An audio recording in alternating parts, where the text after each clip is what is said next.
So I've stopped using Twitter. I used to use it all the time, and I started tweeting in about, I don't know, 2007 or something. Like, I've been on there a really long time, when it was kind of just a niche-y thing. It was just like, I knew some bloggers who were into it. There's this cool thing where you can blog in the length of a text message, and I was like, okay, I'll check it out.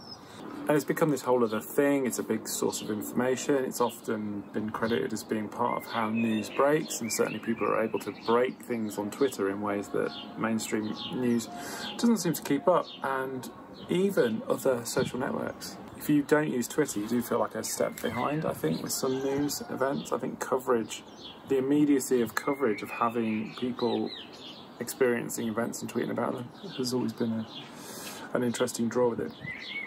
But there's so much negativity on Twitter. One of the things that really bugs me with Twitter is the amount of bullying that goes on with absolutely no consequences. And I've experienced some ugly stuff on Twitter that is tame compared to what other people I know have experienced. You see some really, really awful things. And I've got off lightly, but I've still not, by any stretch, got away unscathed. I remember when I got the lottery funding, there was some guy, like, hounding me and the National Lottery Twitter account, saying, like, you know, why are you giving money to this guy? He's obviously like a, I don't know, or something like that.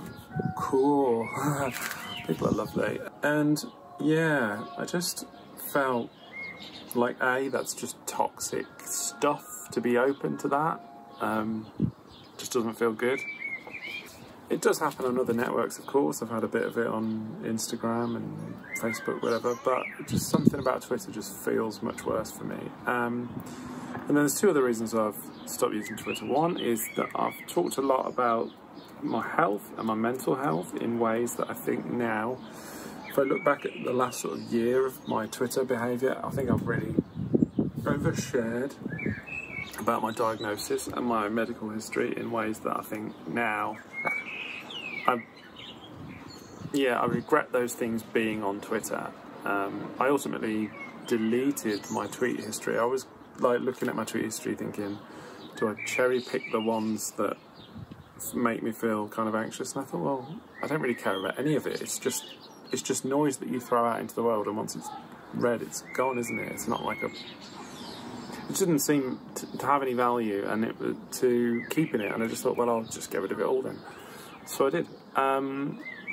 And that made me feel a bit better, but I could never break the kind of OCD cycle of checking Twitter and checking bad news on Twitter. There's some really bad stuff going on in the world, and it's making me feel ill reading about it all the time, and I don't seem to have the ability to balance that and unplug. It's just not there. It's an obsessive compulsive thing, and I don't use the term figuratively. I'm talking literally.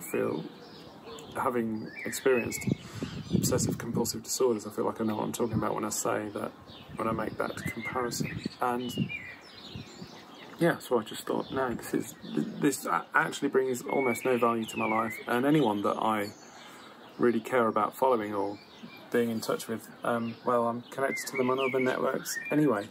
I'll still leave the account there, like I push out Instagram things and blog posts and stuff, and it'll probably stay there. Maybe I'll go back and use it at some point, but right now it just feels like, no, it feels bad.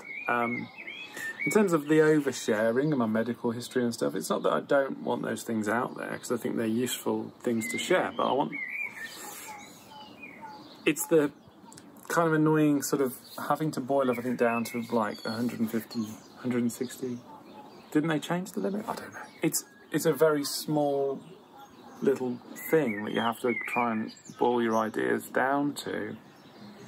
And I don't know, it's not a format that I ever felt like I came across particularly well at. So I thought, if I'm going to share stuff about my medical history and who I am and what I've been through, then I'd rather it be truly in my own words, like this is. I'm thinking out loud, and it feels natural. It doesn't feel like I'm having to boil it down to, you know, X amount of characters and make it sort of tweetable. So it just seemed like the wrong place for those ideas. So I just thought, I just need to stop using this thing. It's just making me feel weird. So I have. And I do, yeah. To answer the point of this being, do I feel any better for doing that? The answer is yes, I do. Hi. No, I'm talking to my camera about Twitter. What are you doing? You've got the Apple remote out for yourself. I've confiscated it because the kids are.